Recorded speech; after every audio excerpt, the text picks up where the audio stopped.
পুনরায় বীরভূম সাংগঠনিক জেলার সভাপতি নির্বাচিত করা হয়েছে ধ্রুব সাহাকে। সেই খুশিতে আজ সিউড়ির দলীয় কার্যালয়ে ধ্রুব সাহাকে সংবর্ধনা দেন বিজেপির নেতাকর্মীরা। ফুলের তোড়া মালা পরিয়ে সংবর্ধনা দেওয়ার পাশাপাশি বিজেপির নেতাকর্মীরা ধ্রুব সাহার হাতে তুলে দেন তলোয়ার ও গদা।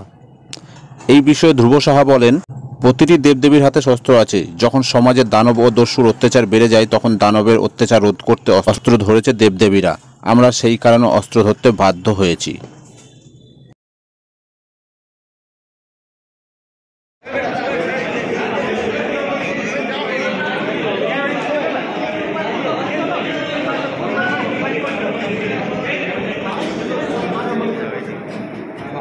কিষাণ মোর্চার পক্ষ থেকে সম্মানীয় কাঞ্চন বড় মালাটা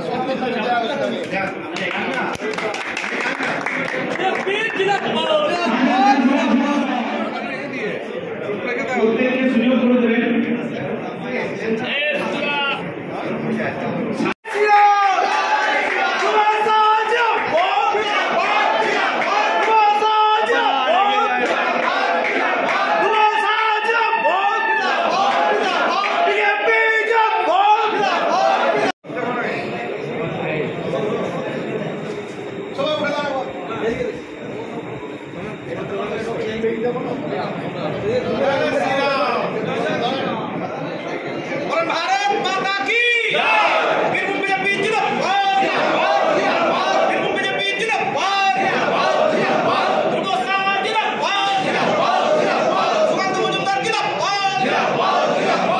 বিশ্বাস করি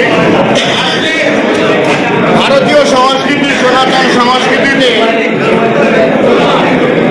প্রত্যেকটা দেবদেবীর হাতে শস্ত্র আছে। তাই যখন সমাজে দানব দস্যুদের অত্যাচার বাড়ে তখন সমাজের দস্যু দানবের অত্যাচার রোধ করতে, সেই সময় সমাজে আইনের শাসন প্রতিষ্ঠা করতে, ন্যায় প্রতিষ্ঠা করতে যুগে যুগে ভগবান অস্ত্র ধরেছে, শস্ত্র ধরেছে দেবদেবীরা। আমরা সেই কারণে শস্ত্র ধরতে বাধ্য হয়েছি। পার্টির কার্যকর্তারা যারা আমাদের সমাজকে রক্ষা করার দায়িত্ব আমাকে দিয়েছে, তারা হাতে শস্ত্র তুলে দিয়েছে। আমরা মনে করছি এই জিহাদি সরকারকে থেকে বাংলার মানুষকে রক্ষা করতে যেভাবে দেবদেবীদের হাতে শস্ত্র আছে সেভাবে আমাদেরও শস্ত্র পূজা করতে হবে। রামনবমীতে মিছিল হবে, মানুষ রাস্তায় নামবে। বীরভূমে প্রায় 5 লক্ষের বেশি মানুষ